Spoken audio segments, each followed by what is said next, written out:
Good evening, Vice Chancellor, Deans of faculties, university staff, students, and distinguished guests. I'm excited to be here at the University of Nairobi.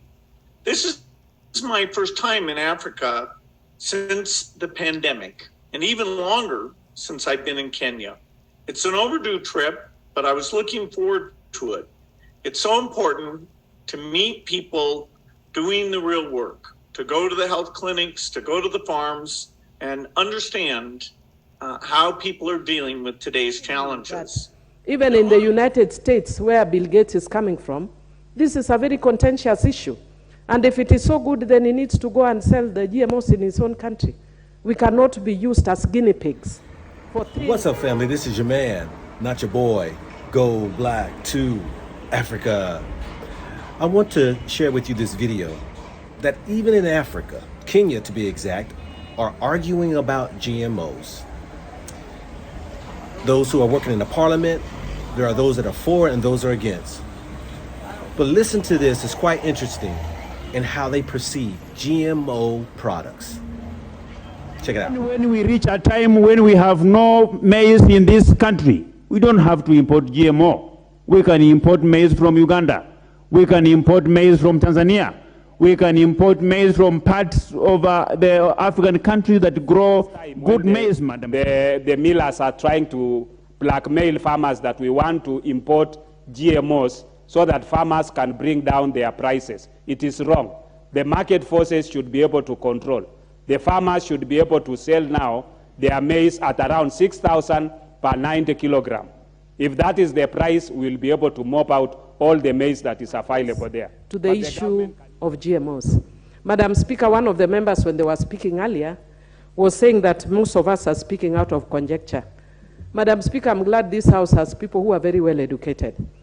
My master's I did on intellectual property rights on plant genetic resources. And I can tell you one of the main things I dealt with was GMOs. And I can tell you that even in the United States, where Bill Gates is coming from, this is a very contentious issue. And if it is so good, then he needs to go and sell the GMOs in his own country. We cannot be used as guinea pigs for things that we don't know yet, and the impact as this country. We are already dealing with a high impact of cases of cancer. We don't know if these GMOs are going to cause cancer, or if actually they are the ones contributing to cancer, because somehow people still find a way of bringing them in. So, Madam Speaker, let us not use our children and our people as guinea pigs.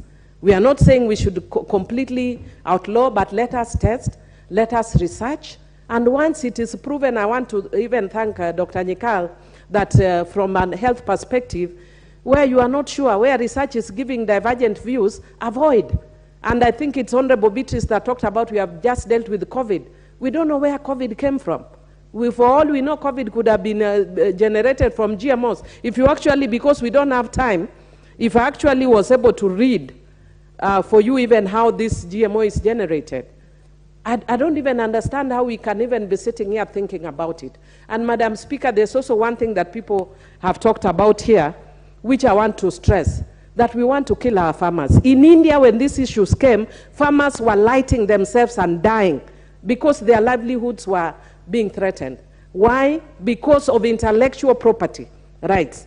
Once these seeds are produced, you cannot regrow the seeds. You must buy the seeds all the time in order to plant. What does that mean? That all our farmers will be buying seeds from the US all the time, from other countries all the time. Madam Speaker, it is important that even if, for whatever reason, we have to import maize, it cannot possibly be GMO maize. We have maize from our neighboring countries. We are speaking about regional integration, Uganda, and other countries, Madam Speaker, in East Africa that do have maize. We can import maize that is not GMO, Madam Speaker. There was a ban in 2010 of GMO issued by the then minister. I think it was Bet Mugo. That ban has subsisted for all these years until probably 2019, when there's a partial lifting in respect of BT cotton.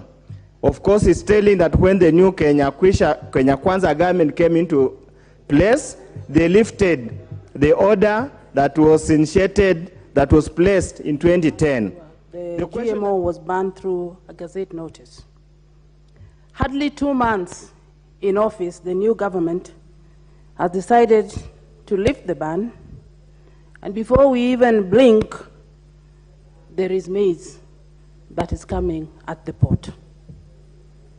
Madam Speaker, there was no public participation, and we did not see any gazettement of the same.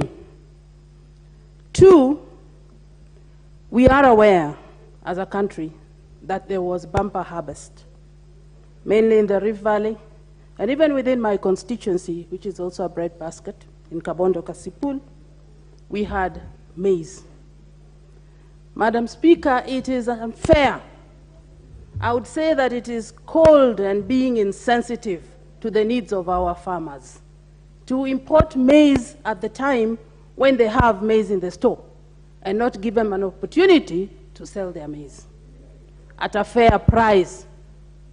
Yes, it could be expensive, but why is the maize expensive? The maize is expensive because of the cost of production. Fertilizers were going for over 6,000 shillings, we are all aware of. We are also aware that the fuel price had gone up to plow our fields. With all these things combined, I would have expected the government to be sensitive and allow the farmers to sell the maize first before they even think of importing the maize.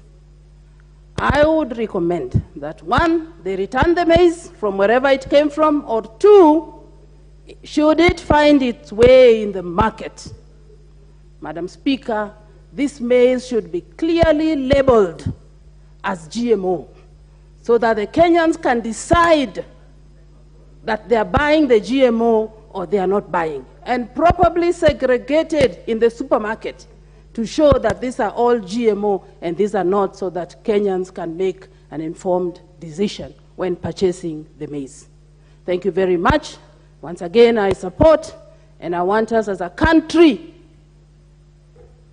to take care of our people. Being the chairman of agriculture does not make me, the knowledge I have, disappear from my head. It doesn't also deny me the opportunity to tell Kenyans the truth. And the truth is that BT maize is not, it's not in any case anything. It is a specific type of maize which Americans have eaten for 30 years. Are we trying to say that Kenyans have better, they have more special lives than Americans, than Australians, than Canadians? If there is a country that protects its people, those countries protect their people. We are talking of BT maize. Is the difference between GMO and BT maize.